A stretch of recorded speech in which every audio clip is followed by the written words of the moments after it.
Salut chers amis et bienvenue sur votre plateforme. Les amis, j'ai aimé la réaction ou la sortie de George Oppongweya, comme beaucoup d'Africains. Ah oui, oui, oui, oui. Vous savez que l'actualité maintenant tourne autour du Niger. Ça tourne autour de ces kakistocrates-là somnambules qui se sont réunis à Abuja, à Lagos, pour suivre le desiderata de la France et des États-Unis. Ces gens qui sont manipulés mais qui prétendent être des chefs d'État.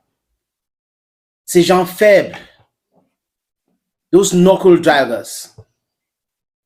Et George Oppongweya a fait une sortie. En fait, quand on regarde cette sortie, on comprend que George Oppongweya est contre toute intervention militaire au Niger.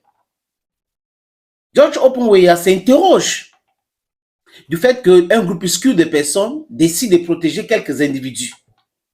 Alors qu'on dit que le peuple est souverain, il faut le dire, le Libéria fait partie de la CEDEAO. Allons dans l'histoire du Libéria avec Samuel Doe, ces gens Samuel Doe qui voulaient s'éterniser au pouvoir, enlevé par Charles Taylor, Lyndon Johnson, jusqu'à Salif. Charles Taylor, il est à la Cour pénale internationale aujourd'hui, arrêté par les Américains au Nigeria. Le Nigeria, en passant, qui n'a pas respecté le deal, c'est-à-dire qu'on demande de protéger quelqu'un, le Nigeria livre cette personne plus tôt. Bref, on va passer. J'ai dit cela parce que il faut noter qu'on a des politiciens très corrompus au Nigeria. Très, très corrompus. C'est pas la blague. Même les Nigériens eux-mêmes le disent. They are politicians, most of them, if not all of them, you have just some few, are very corrupt. They are corrupt to the root. Dear friends and people of Africa, the youths of Africa, we should stand up for our rights, fight for our future. It's very, very important. Revenons à nos moutons. On attendait que Joshua devait faire une sortie pour dire oui, il faut que l'ordre constitutionnel, il faut enlever ceci, vraiment, il faut que le général Abdurrahman Tiani rentre dans les casernes, il faut que Bazoum fasse ceci, il faut... Non. Ou comme la France a dit, comme les Américains sont en train de dire, dans cette histoire même, les amis, si vous avez remarqué, les Américains font profil bas. Ils parlent moins de ce coup d'État au Niger. Les gens qui s'agitent, c'est la France. Pour des raisons que vous connaissez, c'est évident, pour des raisons. C'est-à-dire que ce sont de menteurs patentés, surtout l'élite française, ces politiciens-là, qui passent leur temps à nous proposer plutôt le mot machin chouette, LGB machin chouette. C'est-à-dire que c'est ça qui les intéresse. Ils peuvent financer ça. Ils peuvent envoyer les ambassadeurs, organiser les conférences pour parler de hommes, femmes, femmes. Pendant que l'Inde propose la mécanisation de l'agriculture en Afrique, la Chine, la construction des infrastructures, la Russie, la sécurité, les Occidentaux font quoi, les amis? Ils nous vendent plutôt LGB, machin, chouette, chouette. Ils disent que c'est le droit de l'homme. Voilà ce qui les intéresse. Et ils nous manquent tous les jours. Comme j'ai dit, c'est les mythos.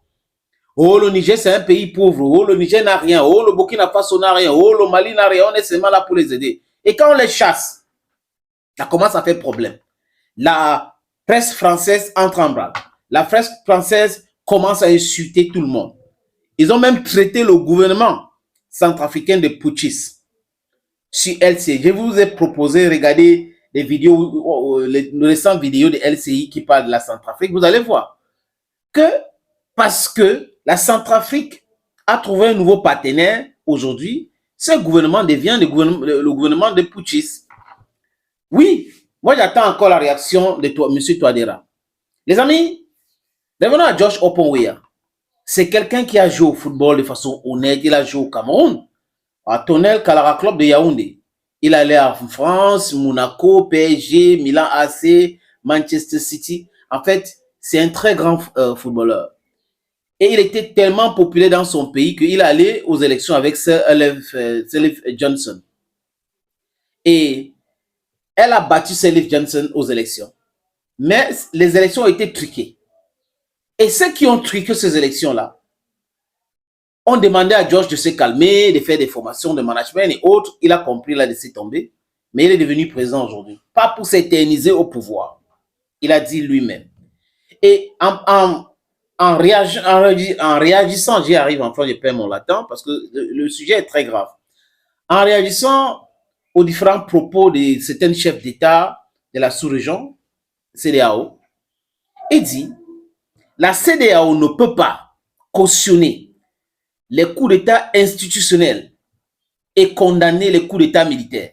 Ça n'a pas de sens. Tant que la CEDEAO ne va pas s'intéresser aux chefs d'État de cette sous-région qui veulent s'interniser au pouvoir et en truquant la Constitution, il ne faut pas que la CEDEAO réagisse ailleurs parce que c'est illégitime. Ils sont hors sujet. Regardez la Côte d'Ivoire. Alassane Draman Ouattara, c'est une calamité. C'est un menteur patenté. Les amis, les mots sont même faibles. Les mots sont faibles. Toute panafricaine ne peut pas cautionner ce que ce monsieur est en train de faire. Ou il a fait. Il a toujours menti. C'est un rebelle devenu président, soutenu par la France. Et c'est Alassane Ouattara aujourd'hui qui veut donner des leçons aux gens. Il part à Abuja au Nigeria jusqu'à il veut parler au général Abdurrahman Tiani. Alassane Ouattara a fait un coup d'État institutionnel. Macky Sall a essayé de faire un coup d'État institutionnel. Mbaloum, exactement la même chose en Guinée-Bissau. Regardez ce que, pour le cas de Macky Sall, ce qu'il fait au Sénégal. Ça, c'est la dictature pure et simple. La CEDEAO ne réagit pas. Tinubu, qui est le président du Nigeria, est arrivé au pouvoir par infraction. Un processus biaisé, contesté, et qu'on l'a imposé par la force. C'est comme ça que Tinubu est devenu président au Nigeria. Et un président qui dit que quand on a faim, on supporte nous, hein, il est président d'un pays d'Afrique qui est riche, première puissance économique d'Afrique. Et que ces gars-là, ces présidents, ces messieurs, ils se réunissent, ils prennent les ordres ailleurs. Bon, les amis, posons une question simple.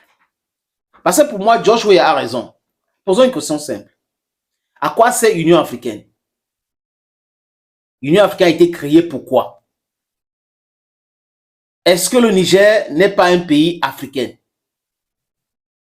Si la réponse est oui, au nom de quoi la CEDEAO dit que nous allons nous préparer à l'éventualité de l'intervention militaire au Niger? Donc la CEDEAO est plus importante que l'Union africaine. La CEDEAO peut décider de faire ce qu'elle veut, cette organisation. Au nom de quoi c'est comme ça?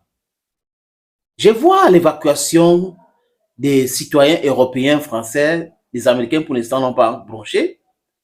Je comprends qu'ils sont en train de préparer le terrain pour une éventuelle action militaire. Mais ça va échouer lamentablement. J'ai dit ça va échouer lamentablement. Parce que la plupart des pays en Afrique aujourd'hui ne sont pas d'accord avec cet état de choses. L'Algérie est claire là-dessus. Pas d'intervention militaire au Niger. Sinon, ils interviennent. La Mauritanie aussi claire là-dessus. Pas d'intervention militaire au Niger. Sinon, ils vont intervenir. Maintenant, les plus courageux, c'est le Mali et le Burkina Faso, qui ont dit ouvertement que toute guerre contre le Niger, c'est une déclaration de guerre contre le Burkina Faso et le Mali. Ah oui. Et le général Abdurrahman Tiani a fait quoi, les amis? Ça fait très mal, n'est-ce pas? A fait quoi? Il a ouvert les frontières avec l'Algérie, avec le Burkina Faso, avec la Guinée-Conakry, avec le Mali, avec le Tchad. Oui. Donc la CEDEAO va passer par où? Et vous avez vu l'ombre de Wagner qui est en train de demander, non, on propose nos services. Ça sera trop compliqué. Ça sera trop compliqué. Et les militaires au pouvoir au Niger ont déjà demandé à la France de faire, dans 3 jours, de faire partir les ambassadeurs. Oui, d'évacuer l'ambassade. C'est clair, c'est simple. Ils n'ont pas à venir donner de leçons aux gens. Regarde comment la France est loin là. L'Hexagone est loin. Au nom de quoi l'Hexagone ou la France décide de ce qui se passe, ce qui est bien pour le peuple africain, au peuple nigérien? Au nom de quoi? Non. Voilà les erreurs que la France commet un peu partout. S'émisser, mettre son nez dans les choses de façon injuste. Parce que regardez ce qui se passe au Sénégal. La France n'appelle pas Macky Sall parce que la France sait que Macky Sall est en train de travailler pour la France. Donc, tout ce qui se passe au Sénégal a torpillé le parti PASTEF de Ousmane Sonko, l'a arrêté tout ça, parce qu'il a annoncé les couleurs. Donc, la France a peur. La France préfère Macky Sall et cautionne ça. Et tout le monde voit ça. Les seules personnes qui ne voient pas ça, c'est l'élite corrompue en France. Qui ne voient pas que les Africains voient tout ce qui se passe. et nous analysons cela, on comprend la situation. Point par point, on comprend ce qui se passe. Voilà donc George Oppong-Weah, qui n'est pas avec la CEDEAO. Il n'est pas pour une intervention militaire au Niger. Et la question qu'il pose là, ou sa réplique, ça devrait sonner bien dans la tête des dirigeants de la CEDEAO. Qu'est-ce qu'il dit? Vous ne pouvez pas cautionner les coups d'État institutionnels et condamner les coups d'État militaires. Alpha Condé avait fait quoi en Guinée-Conakry? C'était un coup d'État institutionnel. Alassane Dramane Ouattara, troisième mandat, coup d'État institutionnel. Tinubu arrive au pouvoir par comment? Donc, toutes ces choses-là, ce ne sont pas ces gens-là qui peuvent nous donner des leçons. Ils ne sont pas mieux placés pour donner des leçons. Et qui est médiateur qu'on a envoyé, qui a échoué? Le fils d'Idriss Déby. Il a été élu, n'est-ce pas? Ah oui, oui, oui, c'est un grand démocrate. Il avait été élu par la France à la tête de son pays, le Tchad. Voilà les incongruités des gens qui veulent donner des leçons aux autres. C'est ça qui fait en sorte que vous êtes en train de dégringoler partout. Oui. Et aussi l'erreur de s'attaquer à la Russie. Les Africains devraient maintenant profiter pour se libérer. Thank you, dear friends, for watching. Bye bye for now.